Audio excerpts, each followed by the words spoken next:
نئی نئی ویڈیو دیکھنے کے لیے کے طالب خان چینل کو سبسکرائب کریں اور نئی ویڈیو پہنچے گی تو آپ بیل آئیکن کو بھی ضرور دبائیں۔ اسلامی ویڈیو دیکھنے کے لیے کے طالب خان ٹائپ کریں اور چینل کو سرچ کریں تو یہ ویڈیو آپ تک پہنچے گی اور چینل کو لائک کریں اور شیئر بھی کریں تو ہمارے چینل کو سبسکرائب کریں اور گھنٹی ضرور دبائیں۔ ایک طرف آپ حملہ کریں، ایک طرف میں حملہ کروں گی۔ محدثین نے لکھا میاں بیوی نے یکدم حملہ کیا کفر پہ۔ کیا ان حضرات کی ذہنیت تھی، کیا ان حضرات کا شوق تھا، کیا ان حضرات کے دلوں میں حسرتیں تھی۔ سلمان فارسی سارے قید رضی اللہ تعالیٰ عنہ صحابی ہے، تم نبی کو نہیں جانتے تو صحابی کو کیا جانو گے؟ نبی صحابی اسے کہتے ہیں جس نے کلمہ پڑھنے کے بعد حضور کریم صلی اللہ علیہ وسلم کا دیدار کیا ہو، زیارت کی ہو صلی اللہ علیہ وسلم۔ ہمارا عقیدہ ہے، ہمارا ایمان ہے، ساری دنیا کے کتب، ساری دنیا کے غوث، ساری دنیا کے ابدال، سارے دنیا کے ولی، ساری دنیا کے مفتی، ساری دنیا کے قاری، ساری دنیا کے عالم ایک پلے میں رکھو اور وہ صحابی جس نے حضور کریم صلی اللہ علیہ وسلم کی زیارت کی ہو، خدا کی قسم 1,00,000 نہیں کروڑ والی بھی اس صحابی کے شان کا مقابلہ نہیں کر سکتے۔ اس نے جو حضور کا دیدار کیا ہے یہ دولت کس کو ملے؟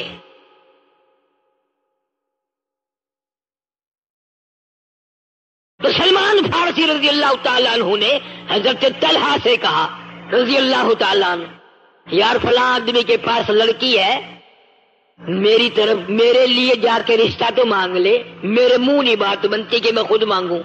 اچھا میں جاؤں گا۔ حضرت طلحہ رضی اللہ تعالیٰ عنہ نے 1 مہینے تک کوئی جواب ہی نہیں دیا۔ تو ملاقات ہوئی تو سلمان فارسی نے پوچھا کہ یار طلحہ تیرے ذمے کام لگایا تھا تو نے جواب ہی نہیں دیا۔ اس نے کہا یار شرمندہ ہوں تیرے سے جان کے جواب نہیں دیا۔ اس نے کہا کیا؟ کہ میں گیا تو تیرے لیے تھا رشتہ مانگنے۔ انہوں نے کہا بھائی ہم تجھے دیتے ہیں اس کو نہیں، اور ابھی نکاح کر دے۔ انہوں نے میرا ہی نکاح کر دیا۔ تو حضرت سلمان فارسی کہنے لگے کہ یار میں تجھ سے شرمندہ ہوں کہ اللہ تعالیٰ نے مقدر میں جو تیرے لکھی تھی میں خامخواہ ٹانگ لڑا رہا تھا۔ ہمارا دور ہوتا نا بھیجا میں ہی اپنا چکر چلا گڈا، دیکھ دیکھوں پتہ کروں گا تیرا، میں دیکھ لوں گا کیسا گھر بسائے گا۔ سلمان فارسی کہتا ہے میں تجھ سے شرمندہ ہوں، طلحہ کہتا ہے میں تجھ سے شرمندہ ہوں۔ کیسے دل رنگ دیے تھے، کیسے دل نبی کریم صلی اللہ علیہ وسلم نے پاک صاف کر دیے تھے۔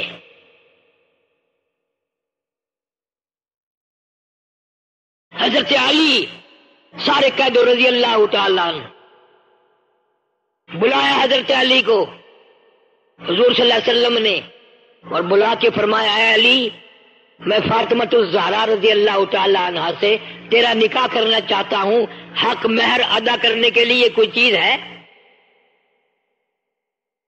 نہیں یا رسول اللہ میں تو میدان کا جہاد کا سپاہی ہوں، میرے پلے کچھ نہیں ہے، کچھ بھی نہیں میرے پلے۔ تو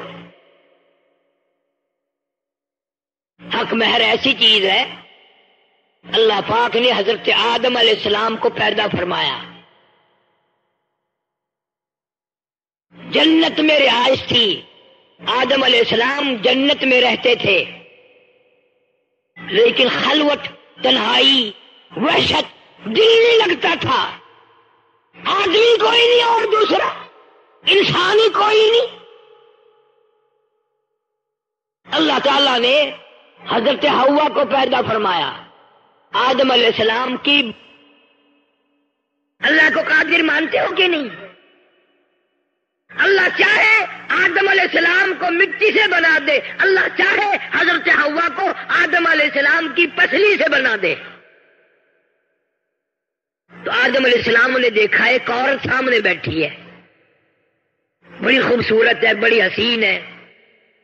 تو آدم علیہ السلام نے پوچھا یا اللہ یہ کون ہے؟ فرمایا تیرے لیے پیدا کیا، تیرا دل نہیں لگتا نا، تنہائی میں گھبراتا ہے اکیلا، یہ تیری بیوی ہے، میں نے تیرے لیے پیدا کی ہے۔ اچھا جی۔ آدم علیہ السلام اٹھے اور حضرت حوا کے قریب بیٹھ گئے۔ بات کو ذرا سمجھنا، اور خدا کا واسطہ ان عورتوں سے کہو نا کہ جہنم میں بھی یوں ہی چیختی رہیں گی۔ آدم علیہ السلام نے ہاتھ بڑھایا، آواز آئی ہے آدم کیا بات ہے کہ میں اس کو ہاتھ لگاؤں گا؟ حکم جو ملا ہے کہ تیری بیوی ہے، تیری گھر والی ہے۔ آواز آئی اے آدم ٹھہر جا، جب تک حق مہر ادا نہ کر دے آپ ساری کائنات انسانی کے ابا ہیں اور یہ سارے جہان کے انسانوں کی اماں ہیں، جب تک آپ حق مہر ادا نہ کر دیں ہاتھ لگانے کی اجازت نہیں ہے۔ یا اللہ اس کا حق مہر کیا ہوگا، کیا ادا کروں؟ سونا، چاندی، روپیہ، پیسہ، کپڑا، چیز کوئی؟ فرمایا نہیں، آپ ساری کائنات انسانی کے باپ ہیں اور یہ ساری کائنات انسانی کی اماں ہے۔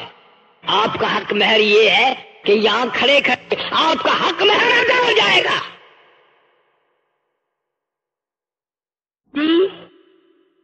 آدم علیہ السلام اٹھے اور حضرت حوا کے قریب بیٹھ گئے۔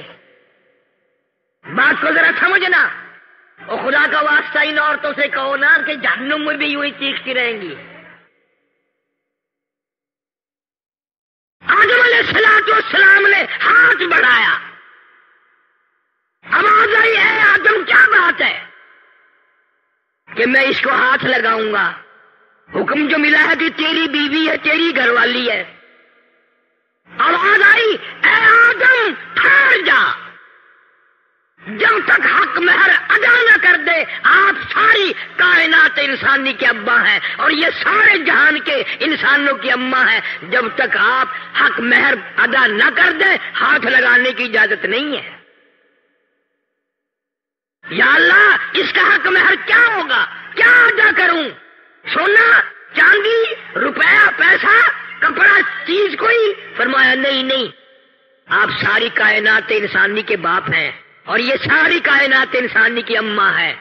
آپ کا حق مہر یہ ہے کہ یہاں کھڑے کھڑے آپ کا حق مہر ادا ہو جائے گا۔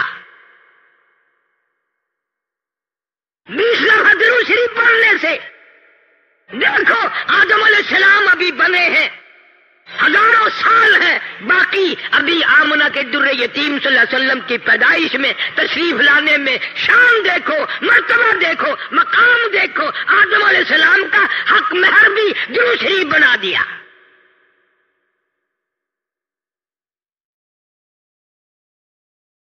آج امتی کو بیٹھے بیٹھے درود شریف پڑھنے کی توفیق نہیں، درود پاک کی تسبیح نہیں کرتا، اللہ کا نام نہیں لیتا، حضور صلی اللہ علیہ وسلم سے محبت نہیں کرتا، دل میں چاہت نہیں کرتا، حسرتیں نہیں رکھتا۔ آدم علیہ السلام کا آخری وقت ہے، حضرت شیش علیہ السلام کو بلایا اپنے بیٹے کو اور بلا کے فرمایا بیٹا جب بھی کوئی ضرورت پڑے، کوئی حاجت ہو، کوئی مشکل ہو، اللہ سے مانگنا،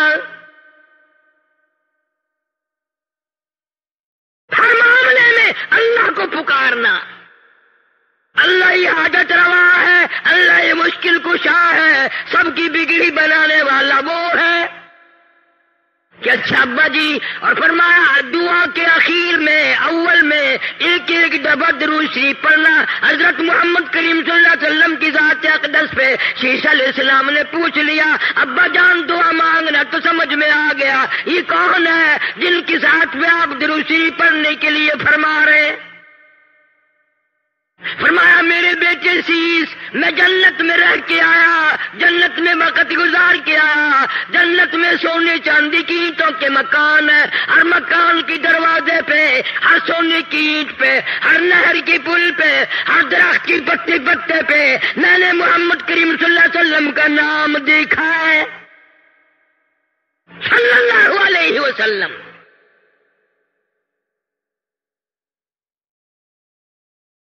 تو نبی کریم صلی اللہ علیہ وسلم نے حضرت علی شیر خدا رضی اللہ تعالیٰ عنہ کو بلایا اور بلا کے فرمایا حق مہر دینے کے لیے کیا چیز ہے؟ نے کہا جی میرے پلے کچھ نہیں. فرمایا یہ زرہ جو ہے زنجیروں کی کڑیاں جوڑ جوڑ کر ایک کرتا بنایا جاتا تھا، وہ پہن کر پہلے زمانے میں جنگ کرتے تھے، تلوار اثر نہ کرے، تیر اثر نہ کرے. فرمایا اے علی یہ زرہ تو تیرے پاس ہے؟ انہوں نے کہا ہاں جی یہ تو ہے. کہ یہی بیچا. بازار میں گیا، آگے ایسا کاروباری ملا، ایسا وپاری ملا، ایسا آڑتی ملا، ایسا دکاندار ملا. جناب سیدنا عثمان رضی اللہ تعالیٰ عنہ پوچھا ہے علی بازار میں کیسے خوش خوش پھر رہے ہو کہ آج میری شادی ہے خاتون جنت سے اور یہ زرہ بیچنے آیا ہوں، آؤ سودا کریں گے. حضرت عثمان نے سودا کر لیا، 480 درہم میں سودا ہو گیا. جب حضرت علی اٹھ کے جانے لگے پیسے بھی دے دیے اور زرہ بھی واپس دے دی. اور یوں فرمایا علی نبی کی بیٹی کا سارا خرچہ عثمان دے گا، سارا خرچہ میں ادا کروں گا اور جو بھی خرچہ ہوگا میرے ذمے آیا. آج تو کسی کی شادی پہ 2 روپے پھینک آئے قیامت تک یاد رکھتا ہے، 5 روپے اگر دے آئے نوندرا یاد رکھتا ہے. تمہیں آج تک پتا نہیں شادی کا سارا خرچہ حضرت عثمان نے دیا. یوں ہی تو نے غنی کا لقب دیا مدنی کریم صلی اللہ علیہ وسلم نے. اور پھر حضرت علی نے جو لا کر پیسے رکھے ہیں ڈھیر لا دیا. تو آپ صلی اللہ علیہ وسلم نے پوچھا یہ زرہ بھی لے آیا اور اتنے سارے پیسے بھی لے آیا؟ حضرت علی نے عرض کیا جی ایسا تاجر ملا، ایسا دکاندار ملا، ایسا آڑتی ملا، ایسا کاروباری ملا، اعلان کر دیا خاتون جنت کی شادی ہو خرچہ میرا ہوگا.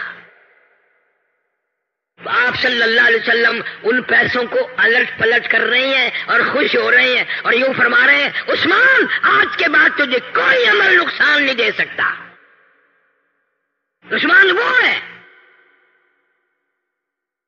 کتنا بڑا سخی ہے عثمان. ابن عباس رضی اللہ تعالیٰ عنہ فرماتے ہیں میں نے حضور کریم صلی اللہ علیہ وسلم کو خواب میں دیکھا کہ آپ ترکی گھوڑے پہ سوار ہیں، بڑا اعلیٰ درجے کا لباس زیب تن فرمایا ہوا ہے اور اجلت میں ہے، جلدی میں ہے. تو ابن عباس کہتے ہیں میں نے عرض کیا یا رسول اللہ صلی اللہ علیہ وسلم تشریف رکھو، بہت دنوں میں زیارت ہوئی. فرمایا مجھے بڑی جلدی ہے، عثمان کا آج ایک جنت کی حور سے میں نے نکاح پڑھانا ہے. حضرت عثمان کا جنت کی حور سے نکاح پڑھانا ہے. کیوں؟ آپ نے فرمایا اس لیے کہ مدینے میں قحط تھا، کال پڑا ہوا تھا، مدینے کے لوگ بھوکے مر رہے تھے. 100 اونٹ حضرت عثمان کے غلے کے آئے ملک شام سے اور مدینے کے بازار میں لا کے بٹھا دیے. غلہ اتارا، مدینے کے دکاندار آئے. اللہ ہر مسلمان کو مدینے پاک کی زیارت نصیب فرمائے اور مدینے کی موت عطا فرمائے، مدینے میں قبر کی جگہ نصیب فرمائے. 100 اونٹ غلے کے لدے ہوئے مدینے میں آئے، غلہ اتارا، مدینے کے دکاندار آئے، مدینے کے تاجر آئے. کہا عثمان ہم خریدار بن کے آئے ہیں کہ اچھا بتاؤ کیا دو گے؟ کہ بھائی 10 کے مال کے 11 دیں گے. نہیں مجھے زیادہ ملتا ہے. وہ کہنے لگے 10 کے مال کے 12 دیں گے. نہیں مجھے بہت ملتا ہے. کہ بھائی 10 کے مال کے 13 دیں گے. فرمایا مجھے زیادہ ملتا ہے. تو وہ دکاندار آکڑ کے کہنے لگے یار مدینے کے سارے دکاندار تو ہم کھڑے ہیں، وہ زیادہ دینے والا کون ہے؟ سامنے کیوں نہیں آتا؟ وہ کون سا دکاندار ہے؟ کہاں کے رہنے والا؟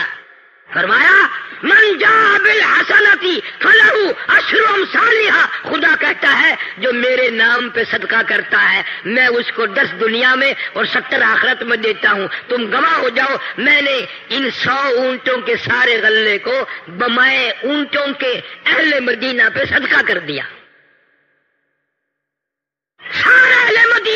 صدقہ کر دیا میں نے یہ. اس دن حضرت ابن عباس نے خواب میں حضور کریم صلی اللہ علیہ وسلم دیکھا کہ عثمان نے آج ایسا صدقہ کیا، عثمان نے آج ایسی خیرات کی ہے، آج عثمان نے اتنا بڑا دان کیا ہے کہ حضور صلی اللہ علیہ وسلم اس کا نکاح پڑھانے جنت میں تشریف لے جا رہے ہیں.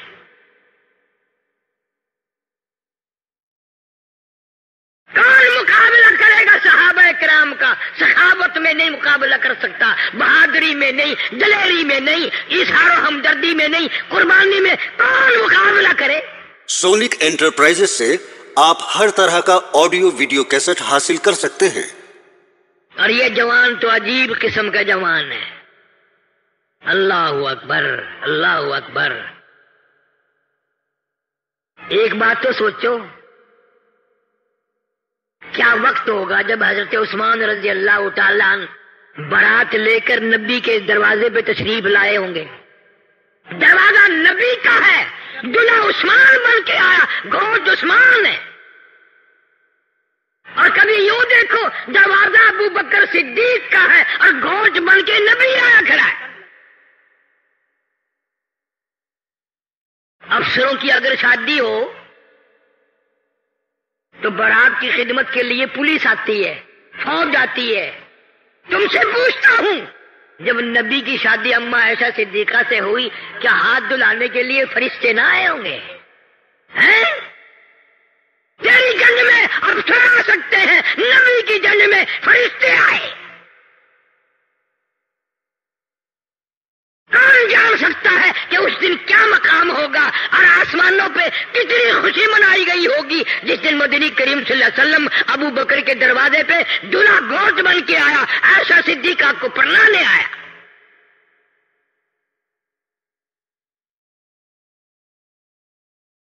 عجیب گھرانہ ہے. ساری زندگی گزر گئی، چٹی داڑھی ہو گئی، قبر میں چلے گئے، نبی کے گھر کی پہچان نہ ہوئی، نبی کے در کی پہچان نہ ہوئی، نبی صلی اللہ علیہ وسلم کے مرتبے کی، صحابہ کرام کے مقام کی پہچان نہ ہوئی.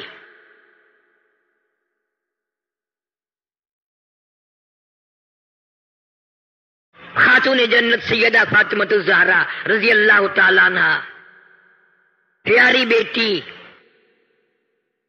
دروازے پہ حضور صلی اللہ علیہ وسلم تشریف لائے اور آواز دی، بیٹی میں اندر آیا چاہتا ہوں. اندر سے آواز آئی، ابا تشریف لانے سے پہلے اپنی چادر اندر پھینک دو. آپ صلی اللہ علیہ وسلم نے چادر اندر پھینک دی اور پھر تشریف لائے گھر میں بیٹی کے. فرمایا آج کیا بات تھی؟ چادر مانگی پہلے. عرض کی ابا اتنا کپڑا نہیں ہے جو سارا بدن چھپا سکوں، اتنی تنگی ہے، اتنی غربت ہے، اتنی پریشانی ہے کہ بدن چھپانے کے لیے بھی کپڑا نہیں ہے. مدنی کریم صلی اللہ علیہ وسلم کی لختی جگر نے مصلی پہ کھڑے ہو کر نماز کی نیت باندھی، دھڑام سے گر پڑی، پھر نیت باندھی، پھر گر پڑی، پھر نیت باندھی، پھر گر پڑی. حضور صلی اللہ علیہ وسلم نے پوچھا بیٹی کیا بات ہے؟ عرض کی ابا آج تیری لختی جگر کا 4 دن کا فاقہ ہے.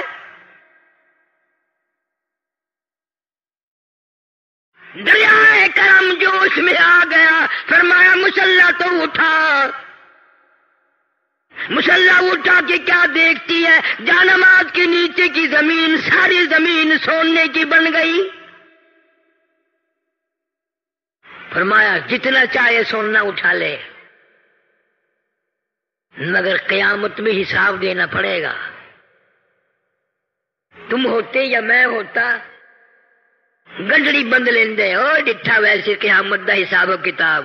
ہوں تو سننا مار گھنو کم آسی بھوک مرتے پے ہیں. اسلامی کو دیکھنے کے لیے تاریخ ٹائپ کریں اور چینل کو سرچ کریں تو یہ ویڈیو آپ کو چینل لائک کریں اور